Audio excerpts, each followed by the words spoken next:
നരേന്ദ്രമോദിയെ നേതാവായി തെരഞ്ഞെടുത്ത എൻഡിഎ സഖ്യം എല്ലാ മേഖലകളിലെയും വികസനത്തിന് ഊന്നൽ നൽകും.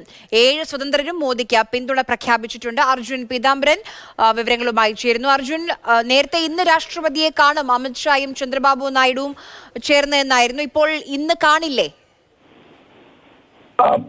ആര്യ, 7-ാം തീയതി എൻഡിഎ സഖ്യകക്ഷികളുടെ എംപിമാരുടെ യോഗം ഡൽഹിയിൽ വെച്ച് ചേരുന്നുണ്ട്. 7-ാം തീയതി രാവിലെ 11 മണി സർക്കാർ രൂപീകരിക്കാൻ എന്തായാലും എൻഡിഎയിൽ ധാരണയിലേക്ക് എത്തിയിട്ടുണ്ട്. 7-ാം തീയതി പാർലമെന്ററി യോഗം ചേരുന്നു, എംപിമാരുടെ യോഗം ചേരുകയാണ്.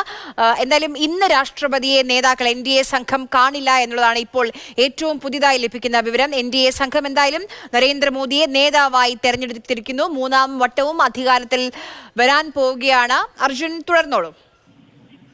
ആര്യ, ഈ എംപിമാരുമായി ചേർന്നുള്ള യോഗത്തിന് ശേഷം രാഷ്ട്രപതിയെ കണ്ടാൽ മതി എന്നുള്ള തീരുമാനത്തിലേക്കാണ് ഇപ്പോൾ എൻഡിഎ സഖ്യകക്ഷി പോയിരിക്കുന്നത്.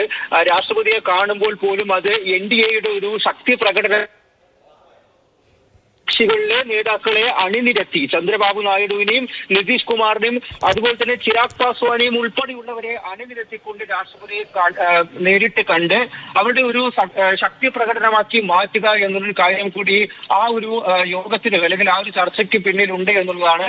ആ ഒരു സന്ദർശനം രാഷ്ട്രപതിയെ കാണുന്നത് എന്തായാലും ജൂൺ 7-ന് രാവിലെ 11 മണിക്ക് ഈ എൻഡിഎ സഖ്യകക്ഷികളുടെ എംപിമാരുടെ യോഗം ഡൽഹിയിൽ നടക്കുന്നു. അതിനുശേഷമായിരിക്കും ഇന്ന് ഈ എൻഡിഎയുടെ യോഗം പ്രധാനമന്ത്രിയുടെ വസതിയിൽ വെച്ച് ചേർന്നപ്പോൾ ആ യോഗത്തിനിടയിൽ ഉണ്ടായ ചർച്ചകൾ, അതിന്റെ അടിസ്ഥാനത്തിലാണ് ഈ ഒരു റെസൊല്യൂഷൻ തയ്യാറാക്കിയിരിക്കുന്നത്. ആ റെസൊല്യൂഷനിൽ നേതാക്കൾ ഒന്നടങ്കം നരേന്ദ്രമോദിയെ തന്നെ അവരുടെ നേതാവായി തിരഞ്ഞെടുക്കുകയായിരുന്നു. അടുത്ത 5 വർഷത്തേക്ക് കൂടി എൻഡിഎയെ നരേന്ദ്രമോദി തന്നെ നയിക്കുമെന്നുള്ള കാര്യം തന്നെയാണ് ഇപ്പോൾ തീരുമാനമായിരിക്കുന്നത്. ഒപ്പം തന്നെ എല്ലാ ഭാഗത്തും വികസനം, അതുപോലെ തന്നെ ന്യൂനപക്ഷങ്ങളുടെ ആവശ്യം പരിഗണിച്ചുകൊണ്ട് മുന്നോട്ട് പോകുന്ന ഒരു സർക്കാരായിരിക്കും വരിക എന്നുള്ള കാര്യത്തിൽ കൂടി ഇപ്പോൾ തീരുമാനമായിട്ടുണ്ട്. എന്തായാലും എൻഡിഎ സഖ്യകക്ഷികളുടെ സർക്കാരിന് ഇപ്പോൾ ധാരണയായിരിക്കുന്നു.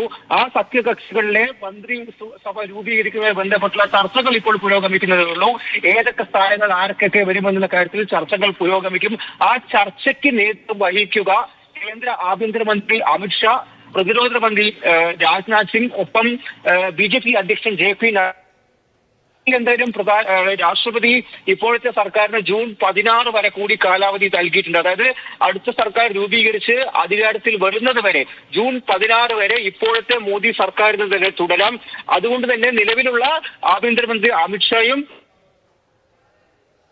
ശരി, എന്തായാലും ഇന്ന് രാഷ്ട്രപതിയെ കാണില്ല എൻഡിഎ സഖ്യത്തിലെ നേതാക്കൾ. അത് 7-ാം തീയതി എൻഡിഎ സഖ്യത്തിലെ എംപിമാരുടെ ഒരു യോഗം ചേരുന്നുണ്ട്.